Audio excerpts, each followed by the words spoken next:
All right, so next up, speaking of leaders in our space. So Jason Lauritsen, who is CHRO for, it's kind of how the new cool sexy term, Vice President of Human Resources for Union Bank and Trust, and is with Talent Anarchy with Joe here, so you can get both of their perspectives at Jason Lauritsen. So you want to give us a few minutes of thoughts and insight, preview? I'll do my best. All right.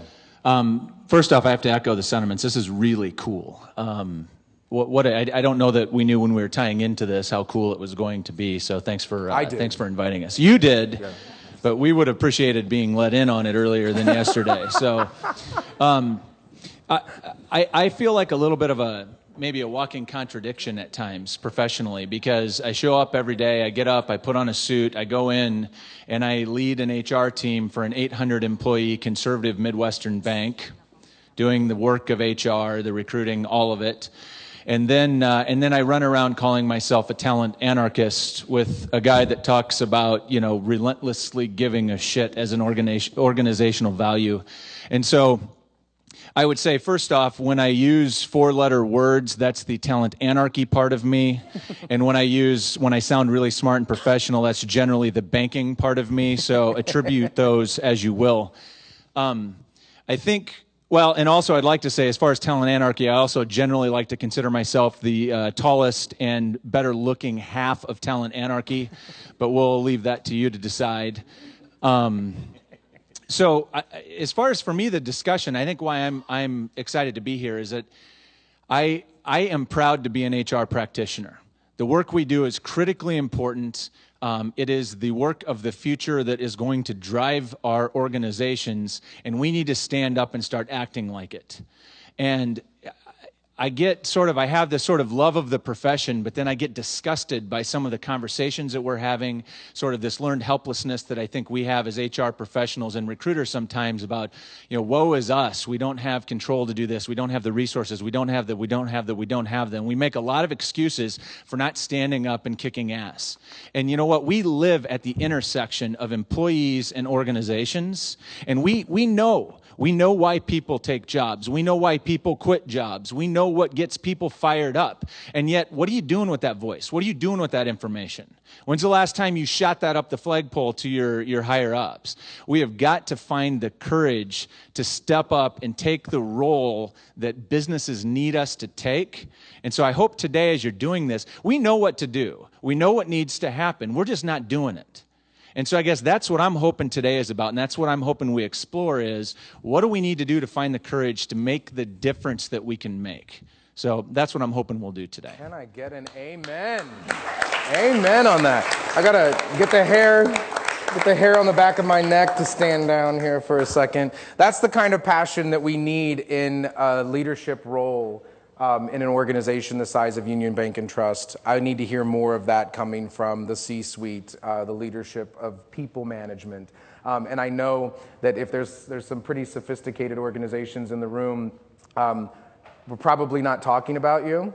But if you think we are, maybe we are, right? And I think that that's one of those moments where you say, maybe we need to lead. If we're doing that, maybe we need to be louder about it so we can inspire or make our competition step up. If it's a competitive advantage, it's time to raise the bar for all of us. So we're going to have, I can tell that session's going to run a little bit long. All right. So I said earlier, we've got some folks in here who you know and some folks in here who you should know. John Nykolaiszyn is one of those guys who you should absolutely know, and he's the king of those compelling hallway conversations that you have at conferences where you just say, that is phenomenal perspective. You should be up there talking about that. So the beauty of RecruitFest is that he's up here talking about that now. So John is in a new role now, Associate Director of Employment Development for the Florida International University College of Business Administration in sunny Miami, Florida. So he's a little chilly up here,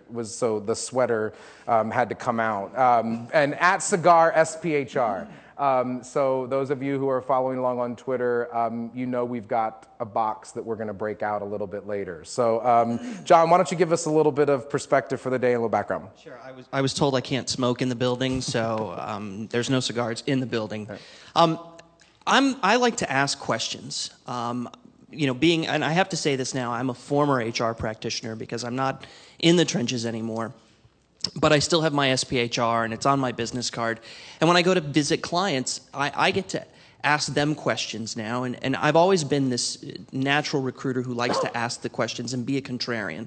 So I get to talk today about employment branding, and having been in the trenches and worked in employment branding and seen employment branding from a recruiter perspective. And I get to debate Sarah, who is sitting next to me, and she's wonderful and I love her. And it's just kind of funny how we're all kind of sitting next to each other. We really like each other.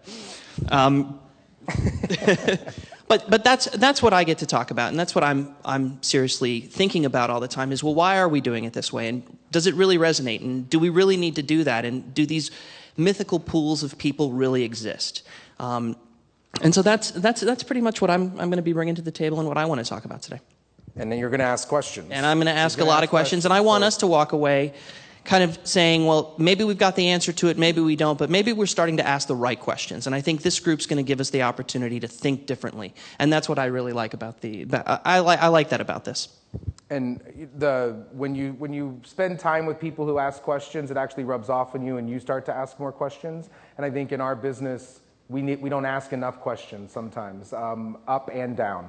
So thank you for bringing that perspective to the day. Round of applause for John Nykolaiszyn.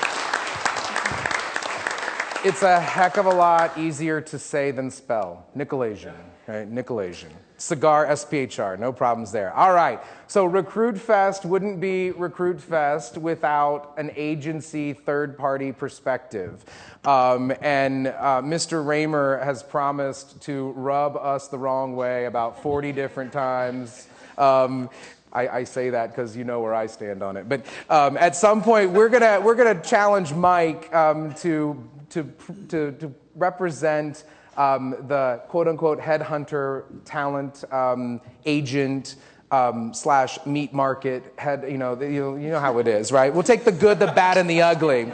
We'll take the good and the bad and the ugly on third party and its role and how it fits in candidate experience and how are you representing our organizations, corporations, our clients. So he'll be in the hot seat, and I see that he's actually already going to start some stuff. I can see this happening right now. So Mike Raymer, president at Raymer Search Consultants, at Mike Raymer. Love it when we keep it very simple with that. So Mike, thank you for joining us and for rounding out the perspective as well. Thank you, Eric. I am so wicked psyched to be here. Is this the coolest environment?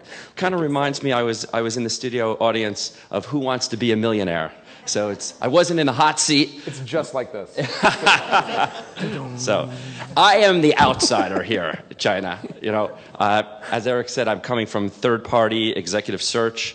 Who here in the audience is from this world? Good, we'll talk, all right? So I am very interested in, first of all, with all this brain power here on the stage, how can we work more effectively together, okay? I am interested in that. I am also interested in branding. I think that we're at the precipice here. Not the precipice, we're gonna fall off a cliff. I think we're going through a revolutionary time. And all the tools are here for us to create the brand for ourselves. And it's fascinating. You here in this group, we here, we're at the leading edge. We are not in the conversation, we are creating the thoughts and going forward. I think we're in the second or third inning of a 9-inning game. And speaking of that, who here is from the Boston area? Okay, no. All right. Well, you got a big Yankee fan in the group here. All right? Okay. So I want to mix it up. There's one in every group. There's one in every group. There's I want to mix it up, have some good conversation here. And, what I challenge you all here, online as well as write this one question down. What do I want to learn today? Okay? Let's take some ahas back with us. All right? That's what we're here for. All right? Looking forward to it. Thanks, Eric. My goodness. So if you're writing down the question, what do I want to learn today? The other side of that is, what am I going to teach today? Because I think that as students, one of the things I've learned from Gerry over the years is that natural curiosity for our business is important, but we also have things to teach. So if you're learning, you're teaching, and I'll challenge you to learn one thing and teach one thing today. And that's for everybody watching along as well. So thanks, Mike, for that. And if, yeah. And if we may have to do a little Sweet Caroline, at some point, just to balance him out, right? He doesn't have an 8th inning song. All right. So we are rounding out the panel with Sarah White, who is a trending topic herself because of this shirt. People want to know where they can get the I'm So Sarah shirt. You bedazzled them? Tweet me and I'll bedazzle you. That's an overheard. Tweet me and I'll bedazzle a shirt. So Sarah is the Chief Strategy Officer at HRM Direct and is also what I'll consider a leader in our space of pushing our conversations forward from the blog world. She's been blogging for probably the longest time of 7 years. So she blogs at imsocorporate.com.